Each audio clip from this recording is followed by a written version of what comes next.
Good morning guys, welcome back to Triathlon Mobility Daily, or TriMod Daily, whatever you want to call this. Today we're going to focus on the lower back, core and hamstring. It's basically trying to get the lower spine to move as it should and to articulate the different vertebrae in that lower back. And of course, we need to focus on the musculature around the lower back to make sure that it's free, or the vertebrae is free to move as it should do. So I'm going to start off with this hamstring stretch, which I'm going to do a few PNF contractions in this, and I'm using a band just to support so I'm able to really push against the tension and then relax into it. So if you don't have a band, you can use a partner for this. Otherwise, it's quite hard to do the PNF technique. You know, you could quite easily just put your leg up against a banister or something like that and sit in this for over 2 minutes each side. Absolutely fine. But for what we're interested in here is that PNF, trying to extend that range by squeezing against the band. You can see there I'm really pushing against it, trying to contract the hamstring. Take a breath in to hold it there for a few seconds and then completely relax, let the band come back towards you. So again, I'll go through this maybe 3 or 4 times in this little sequence. You want to contract your hip flexor, start to push against it. Lots of tension on that band. We're not pushing it completely to end range, but just so you can really start to feel that hamstring stretch. Holding that contraction for maybe 5-6 seconds. Big breath in, hold the breath for 3, 2, 1, and then exhale. Lose all that tension, allow the band to just come a little bit closer towards you, and you'll find that range starts to increase as you go through, as you use the breath. Only 3 or 4 times on each. I'm going to switch over to the left side. So first of all, find that end range. Keep the knee slightly bent. Okay, keep that stretch up towards the hip into the hamstring. Don't really want to feel this in the calf too much. So I've got good tension. Pulling it to almost end range. I'm starting to push against it. You see the tension in the band there. Not 100%, but around 60 to 70. Big inhale. Hold that breath. And then just exhale. Let it come back towards you. You find that if you're getting sort of that shakiness in the band there, we're exhibiting a little bit too much tension. Just adjust the leg position or adjust how much you are pushing through that. I'm going to go through that again, start to build that tension before taking that big breath in, expanding the rib cage, and then completely letting it come back towards you. So you see the position my leg is in there. The lumbar spine starts to round when I'm pushed right to this end range. And what we're trying to do here is isolate that hip flexion so that my back isn't constantly pulled into that rounded state when I say squat down or when I'm doing anything that requires hip flexion. So we're trying to isolate individual areas. Coming up from that nice and slowly. I think I'm just having a little, oh no, we're going for one more today. I think I was just repositioning that band, because sometimes you need to just get a good point of contact on it. And we'll go for one more.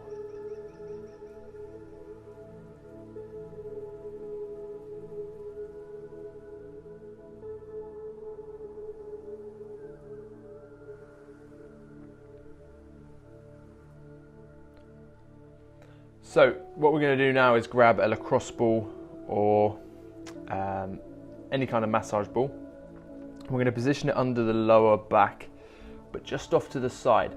So round about where your QL is. Make sure it is on the muscly part, not on your hip bone or on the actual spine itself. I'm going to find a good position, just roll around on that, and you'll see what I tend to do is let the knees drop over to the side a little bit. Okay, that's going to provide that optimal weight on that lower back, and also you want to practice placing the ball or putting some weight on the ball when you are twisting, because of course that's one of the primary roles of the QL, is to aid that sort of transverse rotation of the torso. In your swimming technique, you are predominantly swimming, you want to be swimming from the hip, so being able to generate power from that hip through rotation whilst keeping, you know, a sort of taut body shape. That's going to be what saves you power, saves you energy over longer swims. So this is a key one for any swimmer, or anyone just suffering from a little bit of lower back pain, especially on the bike.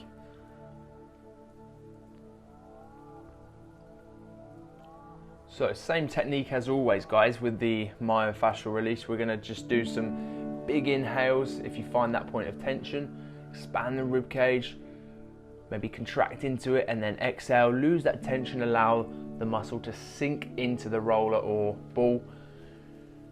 Repeat that a few times, work your way around that lower back. Also change your body position over the ball. I might just drop my knees down, I might try and turn back into it so I'm more flat. It's all about trying to find those tender spots and finding how each movement of your body is affecting that fascia underneath the ball.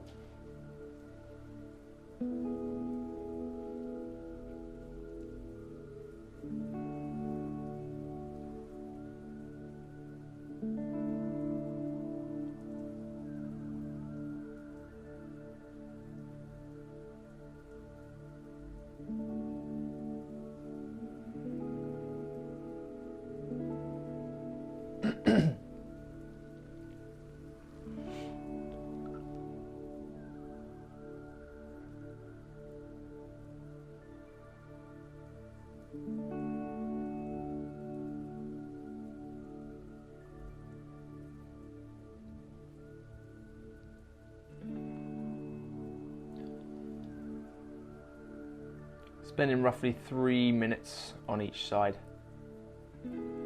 working your way around that lower back.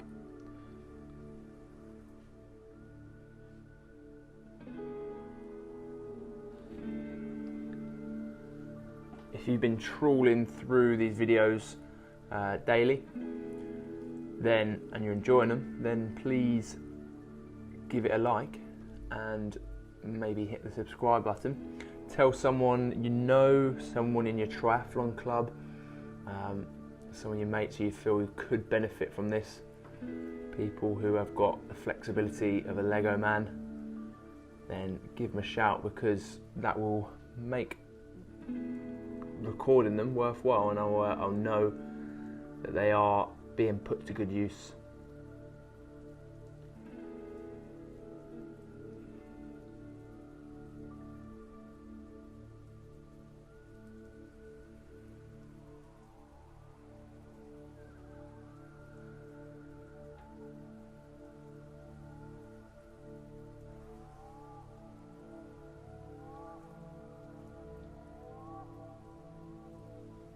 So we're going to change on to the right side now.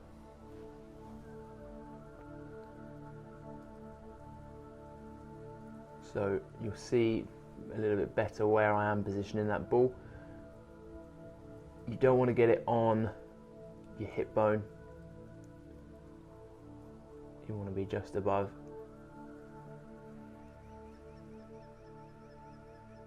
You might even find you want to elevate that ball on a little yoga brick or something like that if it is not enough tension.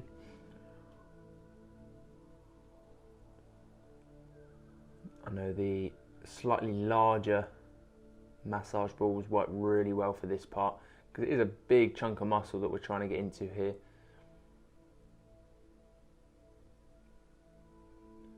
Good, so just taking those knees over to the side.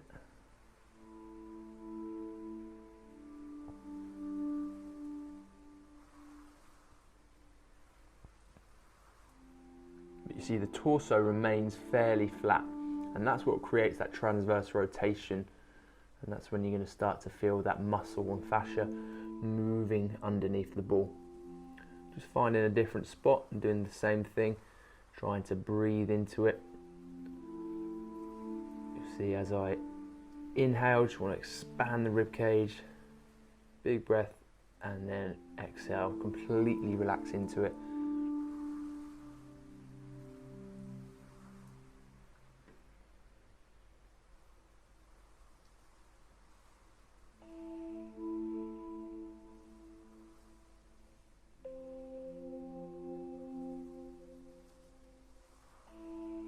See those summer tan lines starting to fade already. This is bad signs. Taking our training indoors, getting on the turbo trainer a little bit more, on the treadmill. My tan lines weren't even that good anyway, so no loss. Again, another 3 minutes here. Take your time on it. It's a chance to just feel if there's any sort of tissue that's knotted or wound up.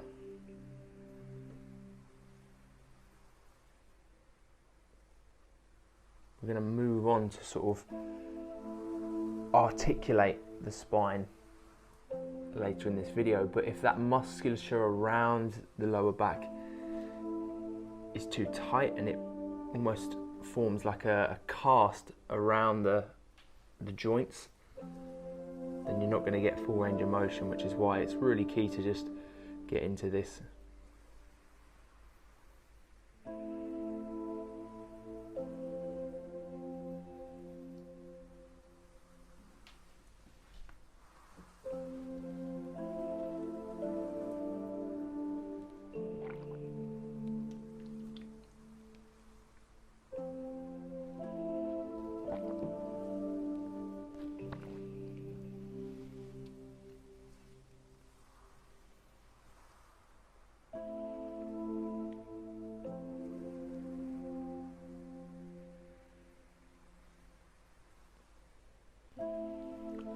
So taking that lacrosse ball out, and then we're going to bring those knees into full flexion. So basically just hug the knees into the chest where you are, a little rocking motion, trying to flex off that spine.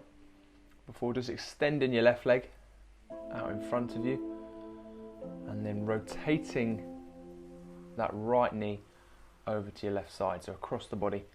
Reach out over towards your right side. Getting full torsion on that lower back. Watch that you're not completely rolling over onto the hip when you do that. You'll start to feel a little bit of tension on that inner thigh as you push over to the side.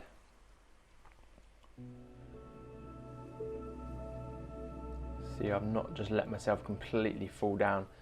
That means you can push against the knee and it won't just hit the floor. Still got a little bit of tension in that movement. Sometimes helps if you have something to hold on to, just with the hand, just to really lever yourself round. And now we're going to focus on our core and trying to roll into the core. So this is quite an unusual experience or feeling if you haven't done it before. But of course, I said we were trying to get into the muscle around that lower back, and part of that area is the core. You want to affect how the obliques are operating or working, and then also that transversus abdominis and rectus abdominis. So what I'm going to do is just position myself just underneath the rib cage with the roller, and once you've got that point of contact, you're just going to do like a slightly twisted motion. So you see my left hip just comes up slightly, and I just move my torso over to the left side, and you'll feel that start to get into the obliques. Take a big breath in, expand your rib cage again, and try and let the core tighten up before exhaling, losing all that tension.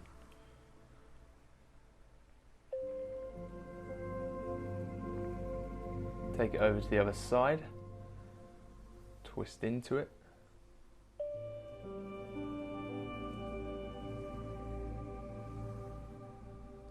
Same technique, use the breath.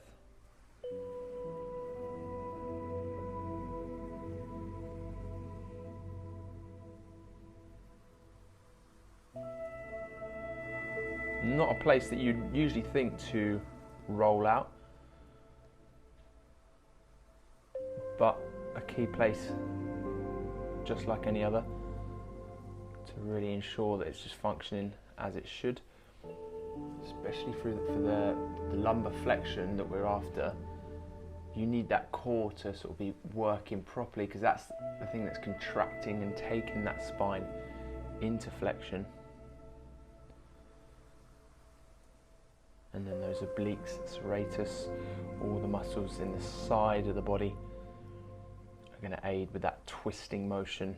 And as I said before, that rotation, that power that comes through the hips as you swim.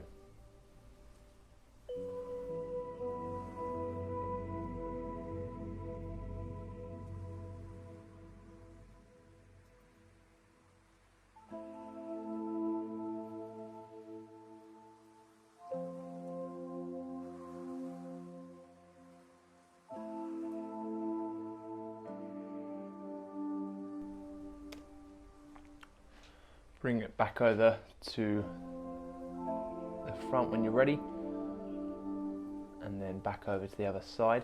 This time I'm just raising my right leg up just to aid in that rotation.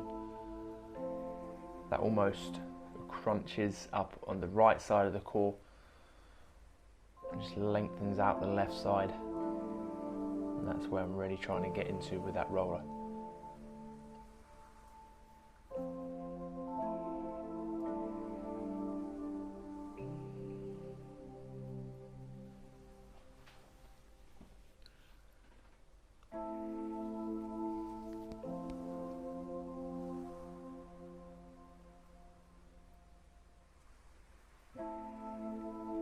Once more over to the other side. Left knee comes up this time, just to aid in that twist. Work it around on those obliques. Find that point of contact.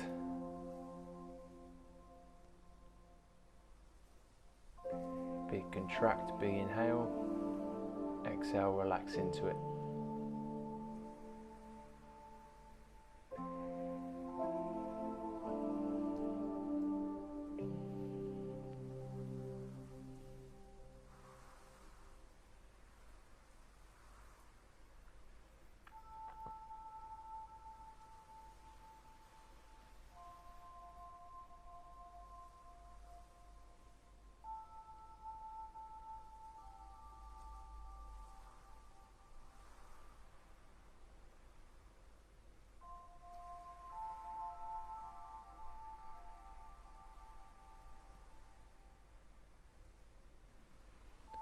So come back into a neutral position, a little move around on that roller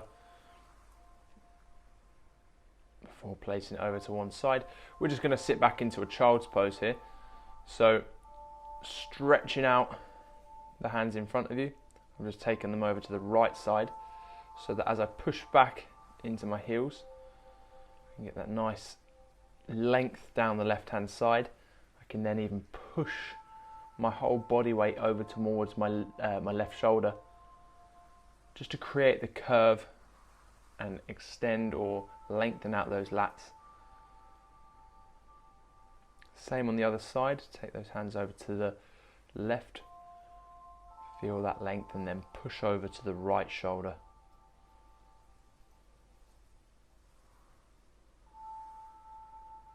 Again, just a nice way, because although you are lengthen out the lats, you're also just going to get a little bit further down the body into those obliques, maybe even to the hips, the TFL.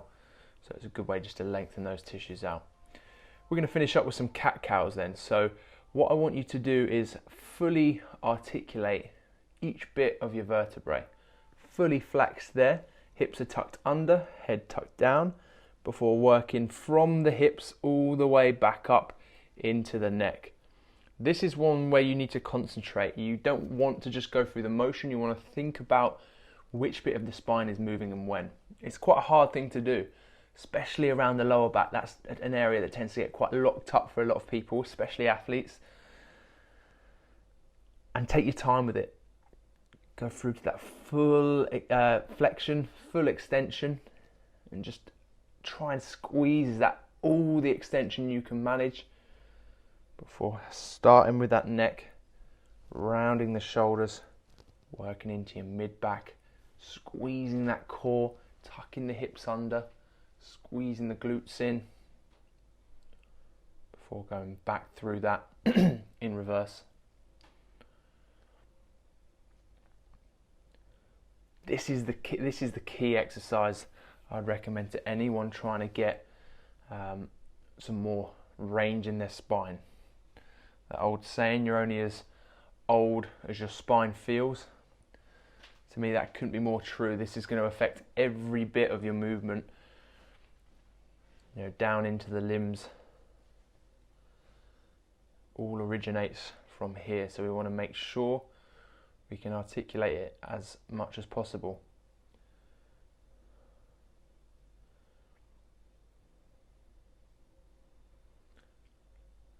So that's it for today, guys. I hope you enjoyed that.